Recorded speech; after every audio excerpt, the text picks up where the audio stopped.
जो एसिड्स और बेसिस को डिफ़ाइन करने के बाद और उनकी प्रॉपर्टीज़ पढ़ने के बाद अब हम पढ़ेंगे different concept about acids and bases. तो पहला कॉन्सेप्ट जो है एसिड्स और बेसिस के मुतालिक आर्हीनियस ने दिया था। Arrhenius concept of acids and bases. In 1884, a Swedish scientist Arrhenius presented a concept of acids and bases.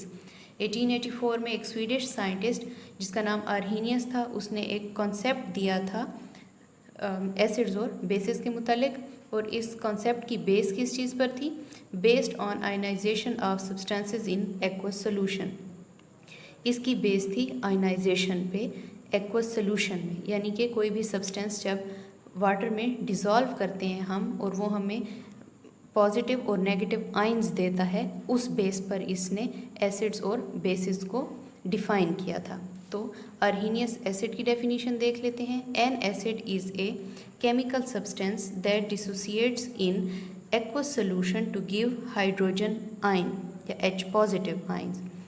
एक एसिड जो है वो एक केमिकल सब्सटेंस होता है जो कि एक्वस सोल्यूशन में यानी वाटर में डिसोसिएट होकर H पॉजिटिव आयन प्रोड्यूस करता है, यानी हाइड्रोजन आयन प्रोड्यूस करता है। जनरली इक्वेशन देख लेते हैं। H यहाँ पर हाइड्रोजन आयन के लिए और A जो है वो कोई भी पार्ट एसिड का हो सकता है, कोई भी एसिड, इसके लिए A यूज़ हुआ है एक्वस मीडियम में, मतलब कि जब हम इसको वाटर में डिज़ोल्व करेंगे तो ये H पॉजिटिव और साथ में नेगेटिव पोर्शन देगा, जो कि हमारे पास किसी भी कोई भी एलिमेंट हो सकता है। ये एक जनरल इक्वेशन थी। अब हम स्पेसिफिक कुछ एग्जांपल्स देख लेते हैं। सबसे पहली एग्जांपल है हाइड्रोक्लोरिक एसिड HCl। जब हम इसको वाटर में डिज़ोल्व करेंगे तो ये हमें H पॉजिटिव और Cl नेगेटिव आयंस देता है। नेक्स्ट है सल्फ्यूरिक एसिड H2SO4। जब हम इसको वाटर में डिज़ोल्व करेंगे तो ये हमें H पॉजिटिव और HSO4 नेगेटिव आयंस देता है। नेक्स्ट एसिटिक एसिड CH3COOH को जब हम वाटर में डिज़ोल्व करते हैं तो ये हमें CH3COO नेगेटिव आयंस और H पॉजिटिव आयंस देता है। नेक्स्ट है Arrhenius basis. An Arrhenius base is a chemical substance that dissociates in aqueous solution to give hydroxide ions. Arrhenius base ऐसा सब्सटेंस है, केमिकल सब्सटेंस, जो कि एक्वस सोल्यूशन यानी water में डिसोसिएट होके OH नेगेटिव आयंस जो कि हाइड्रोक्साइड आयंस कहलाते हैं वो प्रोड्यूस करता है, तो ये बेसिस कहलाते हैं। इसके लिए जनरल इक्वेशन देख लेते हैं। B जो है ये बेस के लिए यूज़ हुआ है, बेस का पार्ट, और साथ में OH स्पेसिफिकली हाइड्रोक्साइड के लिए ही यूज़ हुआ है।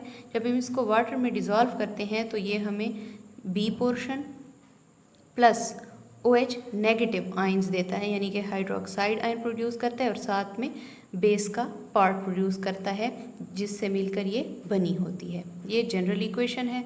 स्पेसिफिक एग्जांपल्स देख लेते हैं। सोडियम हाइड्रोक्साइड को जब हम वाटर में डिज़ोल्व करते हैं तो ये हमें सोडियम पॉजिटिव और OH नेगेटिव आयंस देती है। इसी तरह पोटाशियम हाइड्रोक्साइड को जब हम वाटर में डिज़ोल्व करेंगे तो ये हमें पोटाशियम पॉजिटिव और OH नेगेटिव पोर्शन देते हैं, आयंस देते हैं। कैल्शियम हाइड्रोक्साइड को जब हम वाटर में डिज़ोल्व करते हैं तो ये कैल्शियम पॉजिटिव और 2 हाइड्रोक्साइड नेगेटिव आयंस प्रोड्यूस करते हैं। तो बच्चों आज हमने एसिड्स बेसिस के बारे में पढ़ा और first concept about acids and bases पढ़ा, जो कि आर्हीनियस कॉन्सेप्ट था। आर्हीनियस कॉन्सेप्ट के मुताबिक वो तमाम चीज़ें केमिकल सब्सटेंसेस जो कि एक्वस मीडियम में या एक्वस सोल्यूशन में H पॉजिटिव आयंस देती हैं वो एसिड्स कहलाते हैं, और वो तमाम केमिकल सब्सटेंसेस जो कि एक्वस सोल्यूशन में हाइड्रोक्साइड आयंस देती हैं वो सारी बेसिस कहलाती हैं। मगर इसमें कुछ लिमिटेशंस थी। वो क्या थी? Arrhenius concept is limited two aqueous medium and does not explain the acidity and basicity of non aqueous mediums. Arrhenius concept जो था वो लिमिटेड था, महदूद था सिर्फ़ और सिर्फ एक्वस मीडियम के लिए। ये नॉन एक्वस मीडियम के किसी भी केमिकल सब्सटेंस की एसिडिटी या बेसिसिटी को एक्सप्लेन नहीं करता था। इसकी फ़र्स्ट लिमिटेशन ये थी। सेकंड थी acids are limited to H positive ions and bases to OH negative ions. Acids जो हैं वो सिर्फ महदूद थे हाइड्रोजन आयन पॉजिटिव और हाइड्रोक्साइड बेसिस जो थी वो हाइड्रोक्साइड नेगेटिव आयंस तक महदूद थी। It can not explain the acidic nature of carbon dioxide and basic nature of NH3 यानी अमोनिया। और ये जो है एक्सप्लेन नहीं करता था कार्बन डाइऑक्साइड की एसिडिक और अमोनिया की बेसिक नेचर को, क्योंकि अकॉर्डिंग टू आर्हीनियस वो चीज़ें जिनमें H पॉजिटिव आयंस मौजूद होंगे तो वो एसिड्स हैं और OH नेगेटिव आयंस मौजूद होंगे तो वो बेसिस हैं, मगर तमाम एसिड्स और बेसिस में ये चीज़ें मौजूद नहीं होती। न तमाम एसिड में H पॉजिटिव आयंस मौजूद होते हैं और न तमाम बेसिस में OH नेगेटिव आयंस मौजूद होते हैं।